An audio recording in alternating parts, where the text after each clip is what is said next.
Throughout our course together, I have covered the work of Chancellor James Kent of the New York courts.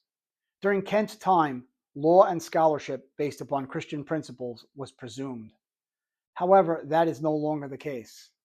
In The Outrageous Idea of Christian Scholarship, George Marsden asks, quote, whether the process of secularization of higher education is inexorable, unquote, given the Christian founding of institutions such as Harvard, Yale, University of Chicago, Duke, and others which have abandoned their original missions, and that's at page 109.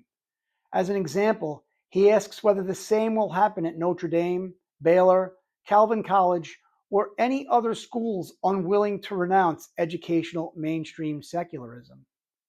In 1994, Herbert Titus foreshadowed this sentiment, indicating only a handful of Catholic law schools have survived the secularization process, including Notre Dame, Catholic University of America, St. John's University, and the Catholic University of Puerto Rico.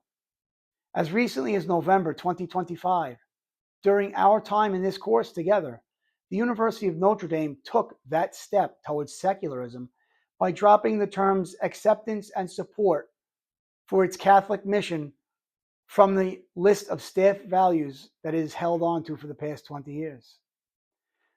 The secularization problem identified by Marsden, insofar as our educational system, has been paralleled in our legal system. Harold Berman argued that the breakdown in American law has arisen from too radical a separation of law and religion. Berman wrote, quote, these two dimensions of life are in tension, yet neither can be fulfilled without the other. Law without faith degenerates into legalism. This is indeed what is happening today in many parts of America and the Western world. Faith without law degenerates into religiosity. We must begin with these basic cross-cultural truths if we are to succeed in understanding what history requires of us here. And that's at page 20.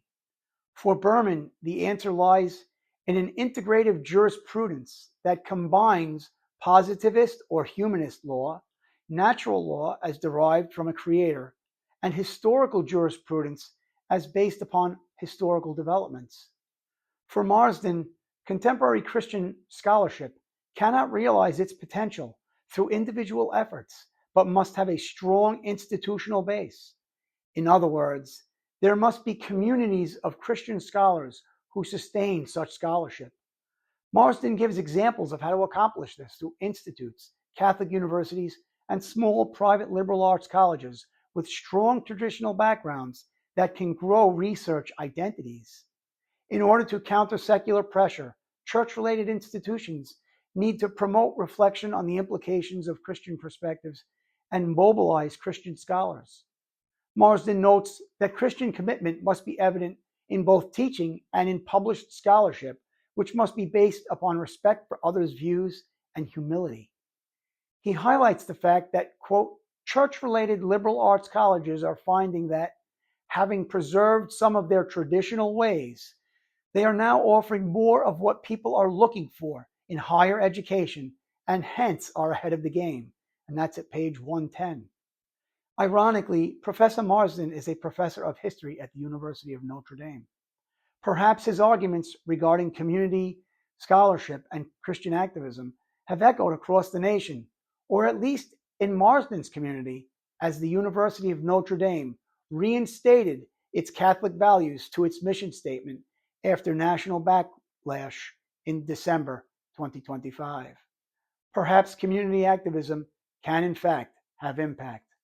I'm Bert Smith. I would like to thank you for watching my video presentations in our course together. I have enjoyed watching everybody else's work. Have a Merry Christmas.